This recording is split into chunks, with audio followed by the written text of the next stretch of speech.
Hey guys, we're doing a Let's Play of Pretty Soldier Sailor Moon, Another Story, translated from the Japanese as a fan service, only available via emulation. So let's have a go.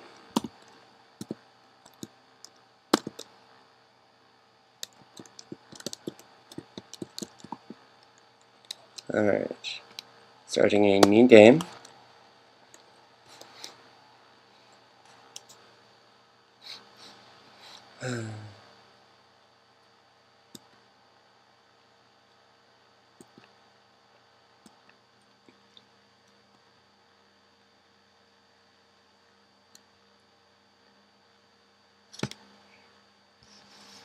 I always enjoyed the Japanese names more. Not because they were more obvious if you translated them, but because it was a bigger jump from Rabbit to Princess Serenity than Serena to Serenity. Uh, that was one of my biggest issues with the English dub, was their choice of names and also the voice acting. I could not stand listening to a Serena that sounded like she was 32 and a Rini that sounded like she was 16. Let's see. Sure, we'll go check it out. As much as I love sleep.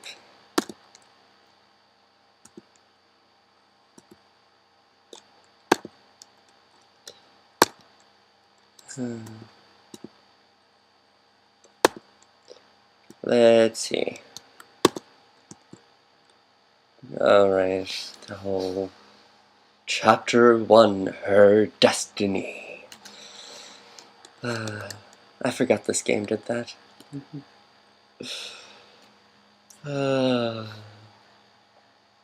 It's been a while since I played, too. Let's see.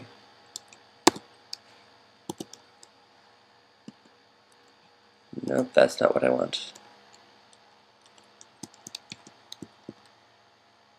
Dear Diary, what do you have for us?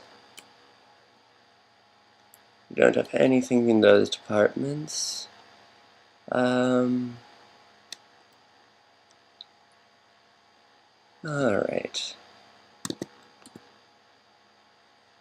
Alright. Okay, going out on the town.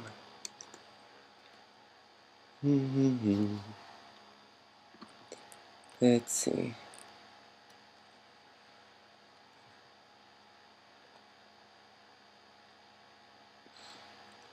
Love this guy. He heals your characters whenever you speak to him, no matter where he is, and he shows up in quite a few places, actually. Some of them might surprise you. Say, hey, how did you get here? Nope, no explanation, he's just there. Nope. That's the wrong building. I'm looking for Osa. Okay. Yes, there's Osa.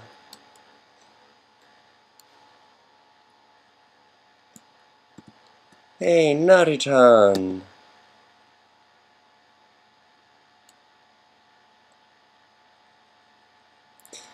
One thing is, I never got far enough in the game to find out is if they make me cry again with another Naru Nephthite. Sad story. I love those two together.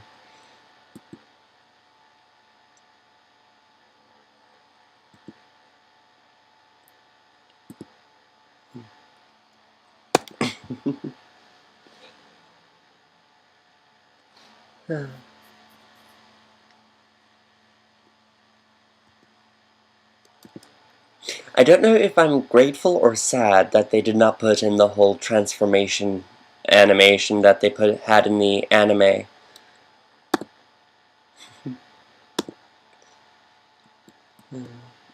And yes, it did look all dazzly and cool and awesome, and it did psych you up for the villain fight, But after a while, it really got to the point of, are we really going to watch this all over again? That's actually what I liked about the Pretty Guardian Sailor Moon live-action series, was after a while they stopped, either they changed the special effects, or they cut it all together.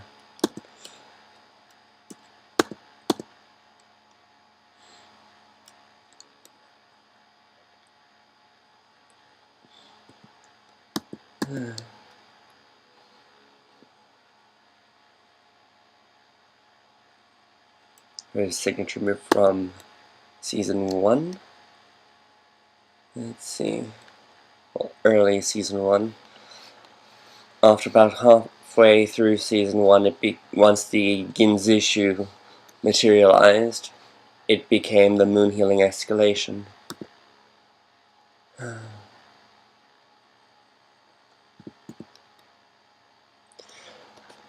The only other complaint I have about this game, for the time being, is that you never ever see the enemy's life bars.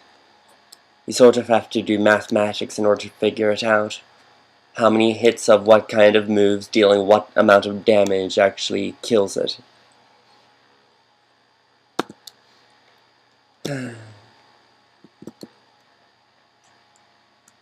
So now we've saved Naru-chan and her mother. That was another thing that bugged me about the Sailor Moon story, was after about Season 3, more into Season 4 and 5, you never see any of the grown-ups. You see Sailor Moon's mom quite often in Seasons 1 and 2, and a little bit in 3.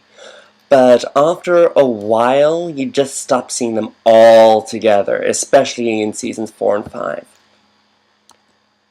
Which I actually thought they added a very nice touch to the story, even if they were just background characters.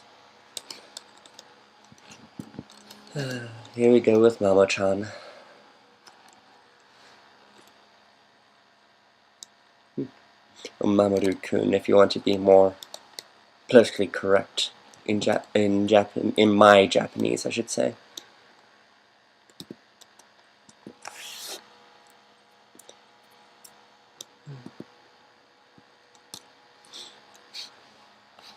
I especially enjoyed how angsty the live-action Pretty Guardian Sailor Moon series was. It was a lot darker than the TV show, and made you go, holy cow, what are they doing? And not in a bad way either. For example, I loved the Dark Mercury story. The Dark Mercury story and the whole Kunzite, I believe it was Kunzite and Endymion's story, where Kunzite was actually trying to kill Endymion. Sorry if I'm spoiling any of this for people who have not seen it and intend to see it. I shall try to be as non-spoiler as possible, but at certain times I may find that difficult, depending on how I ramble. Let's see, so Destiny's changing places. It turns to Destiny. It's as if no one had ever stood up to say, hey, I'm taking control.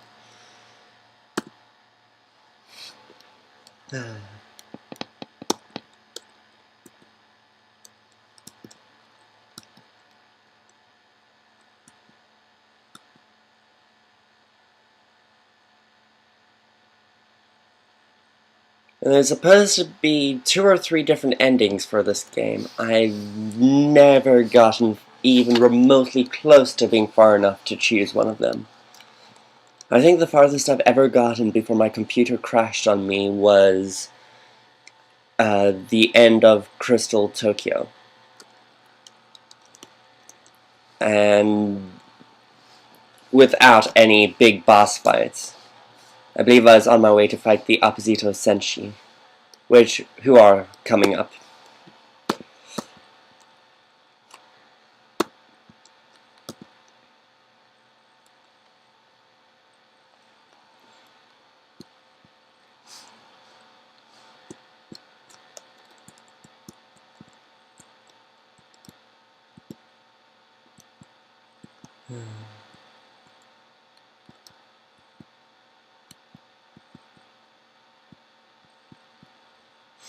Another thing I don't remember seeing in this game is they bring back all the major villain groups, but I do not see them bring back Ailey and An from the Doomtree saga at the very beginning of Season 2 for the first 10 episodes or so.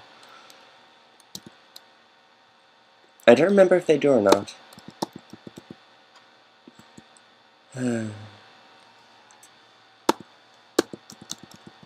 Let's see.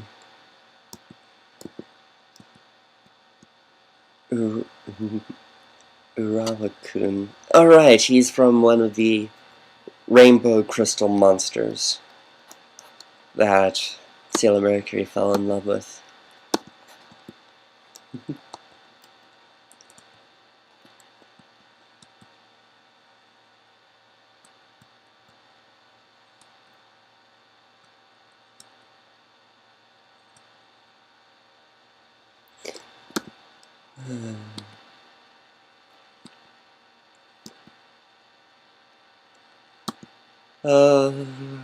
Sailor Mercury.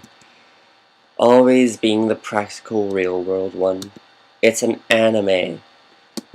Why would the writers care? But it's cute to see her get all flustered.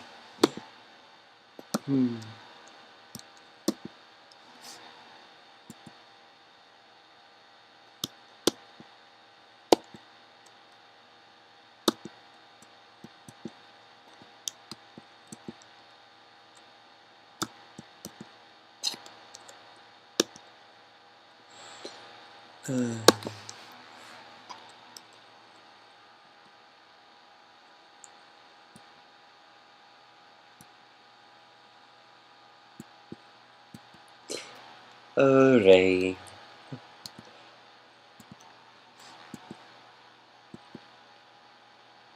You're always very careful about your love life. At least when it comes to you, Triora.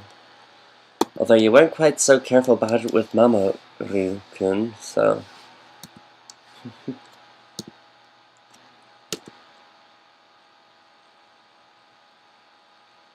Well, people change.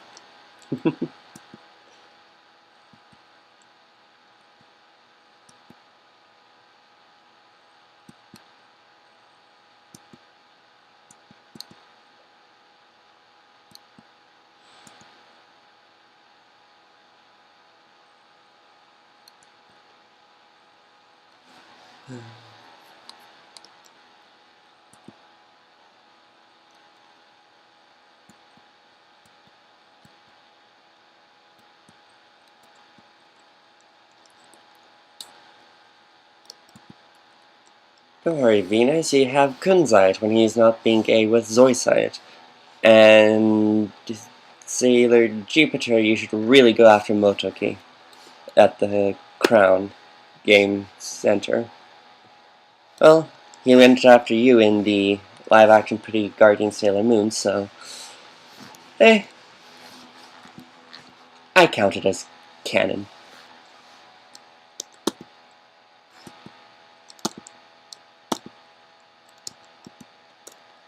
And I realize the manga and the anime are canon, but...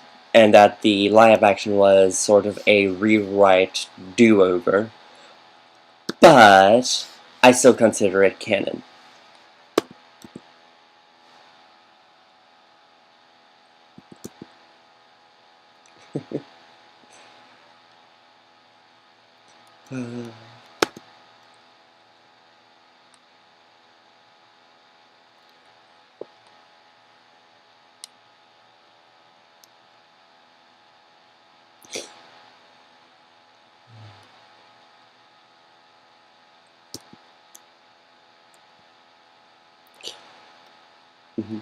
Mokuto is saying, stuff it, I'll tag along anyway.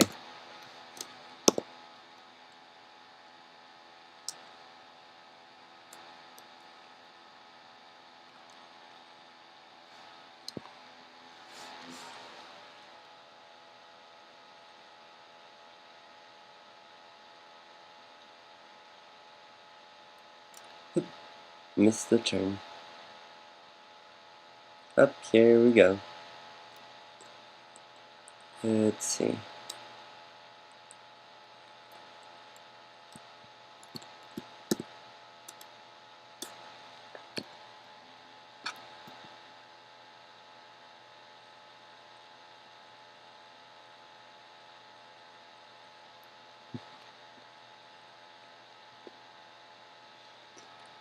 Let's see.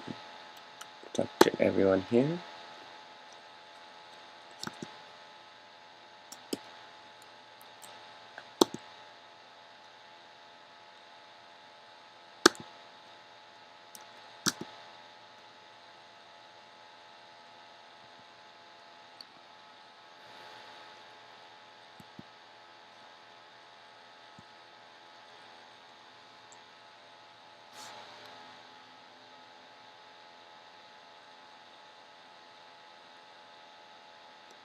Do do do do do.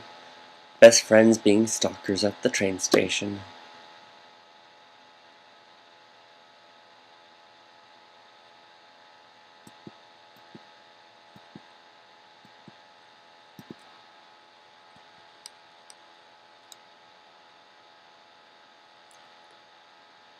Run, little people, run away!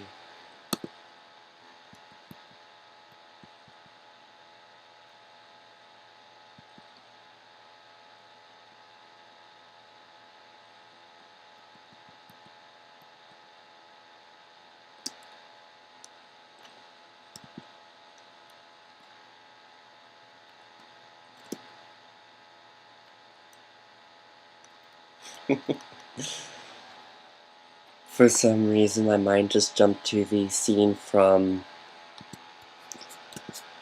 the Inspector Gadget movie, where evil Inspector Gadget is running around and terrorizing the city, and he makes a shadow puppet with some of his hand attachments to look like a T-Rex Godzilla crossbreed. And all you see, and as you see all this giant crowd running away from the shadow and from the evil Inspector Gadget, you see this Japanese guy running on screen, yelling in Japanese, and it's like, I believe it's subtitled in the movie, saying, "This is why I ran away from Tokyo."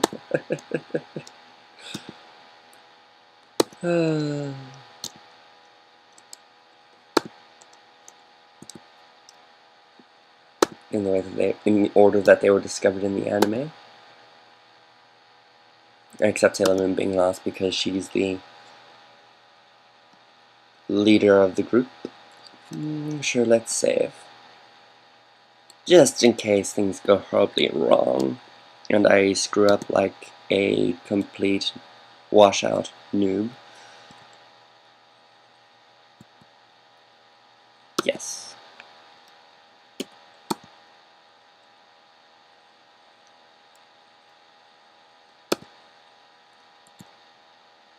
Okay. Formation. The formation I like to use is cluster, because it provides the best defense and offensive spots in my personal opinion. Let's see. Mars, I need you in the middle. Moon, I need you in the back here.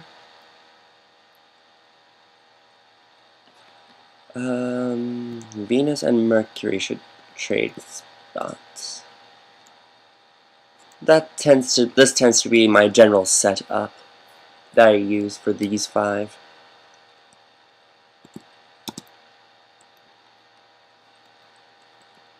And we'll save again.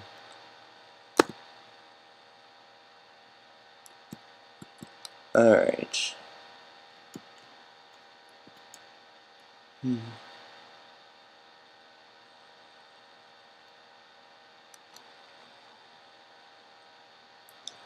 Let's have a look-see.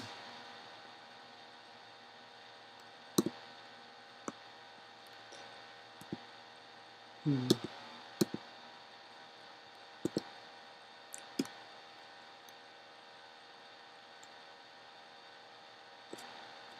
Sure. There's only one of them, so why not?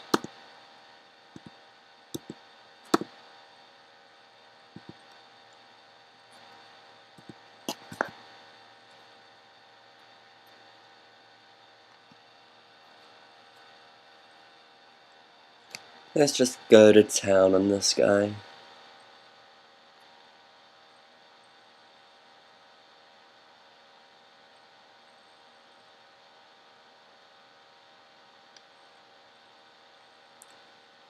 Yay, and everyone levels up.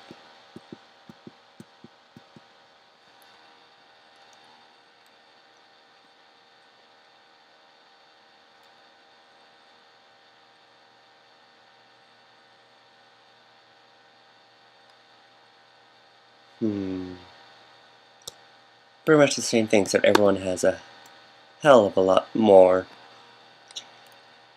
energy crystal points thing that you see right next to their portraits on the bottom of the screen.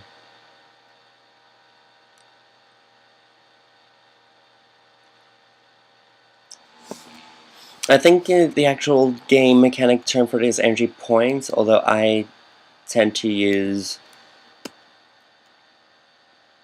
energy crystals just because they look like little diamond crystals. Let's see.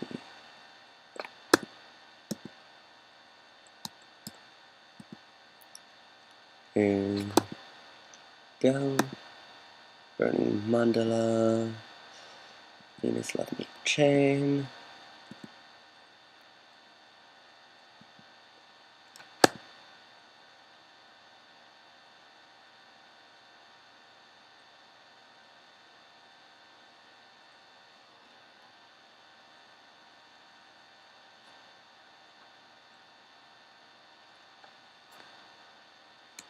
There we go. I think the one downside to Sailor Mars's position is it also has the weakest defense. But Sailor Mars is one of the tankier characters of the main five inner senshi, well, of the five inner senshi. And especially once you gear her up, she can be tanky enough to withstand that position.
And reiterating what we heard from Kunzite earlier, just bringing it up to the Senshi as a plot point.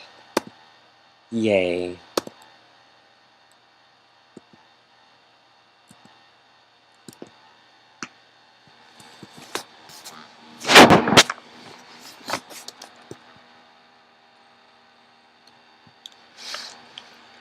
Let's see.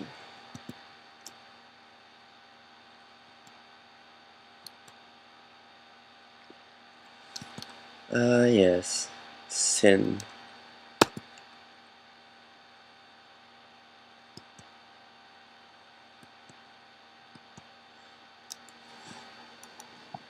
I actually quite like the Opposito Senshi.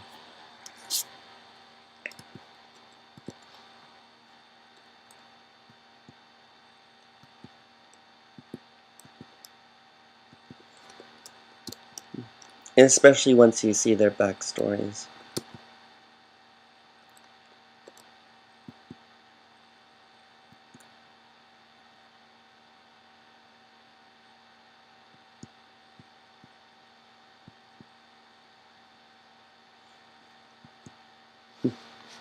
Haruka. Ah yes, Sailor Nope, Sailor Uranus.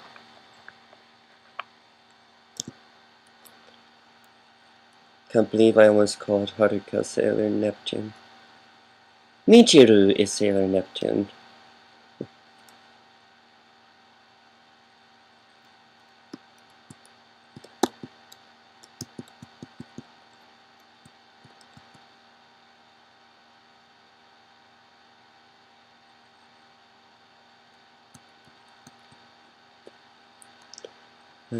Dumpling head in Japanese. Although I believe a more literal translation would be meat bun head, because of how Usagi wears her hair.